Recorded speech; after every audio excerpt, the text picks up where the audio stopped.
GoRugger.com here with head baseball coach Tim Huber. You guys picked up 2 big wins to close out the regular season here at home. How big are these wins going forward now that you go to 2 more, have 2 more games in Marshall tomorrow? Well, they're big in that we needed to get back in the win column after losing 2 on Wednesday. So we played okay. We played pretty good baseball. We pitched great, which was good to see. We've been kind of falling downhill a little bit on the pitching side of things.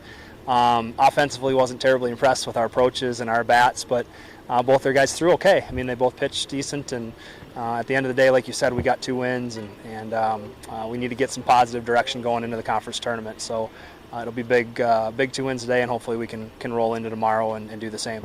You mentioned that pitching. Great game from Game 1 from Hamilton, and then Lincoln Voss, 12 strikeouts in Game 2, now seventh most in a single game. How big were those 7 strikeouts since the hitting kind of wasn't there? Yeah, it was both. I think Hamilton had 8 in Game 1 too, and he was sharp. It's been a while since Ryan's been sharp, and he knows that. We've talked about it with him, but he looked really good today, but as like he did earlier this year.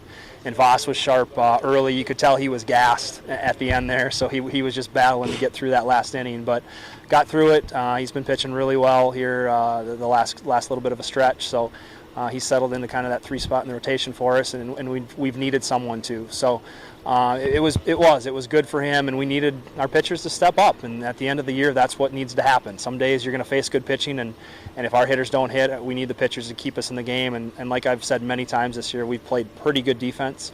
So if we have the pitching do their thing, we'll play defense and hopefully get a couple big hits here and there. Kind of mentioned the defense there in the end. Patrick Fiala had a great play up the middle. So did Justin Warren. How big are those plays, knowing that you have such vacuums up the middle going in late in games and stuff? Yeah, we've done that quite a bit. Lucas Berry at third base has been great. He had 1 error today, but I think that's only literally his 3rd on the year. He's got to be one of the top fielders in the conference, fielding percentage-wise, and so all of our infielders have been very, very solid all year this year. I think their fielding percentages, if you look around the conference, they're all 4 of them going to be right up there. Fink at first base has made some strides. He's finally settled in at first a little bit. He made a nice pick, that play that Patrick made up the middle, Fiala, and Fink picked it at first base for him. So that's kind of what it takes all the way around. Patrick O'Donnell went 3 for 4 in Game 1, 2 for 4 in Game 2. He's now leading the country in batting average.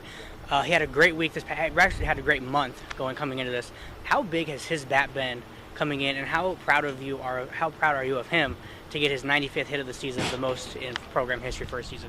He's unbelievably locked in right now. Today wasn't his best day that he's had, and like you said, you look up at the end of the day and he's got 5 hits again. And when he misses, he's getting hits. He chopped a couple into the turf and got 2 turf hits today, and located the ball on some opportunities.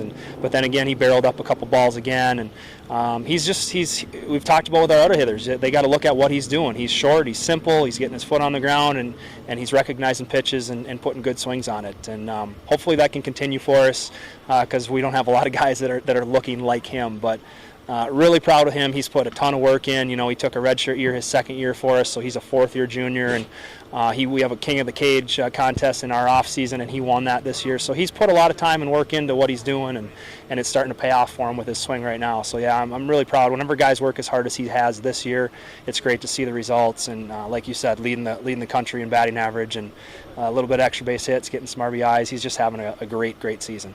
All right, thank you very much. Best of luck tomorrow, and best of luck the rest of the season. Thanks, Kelly.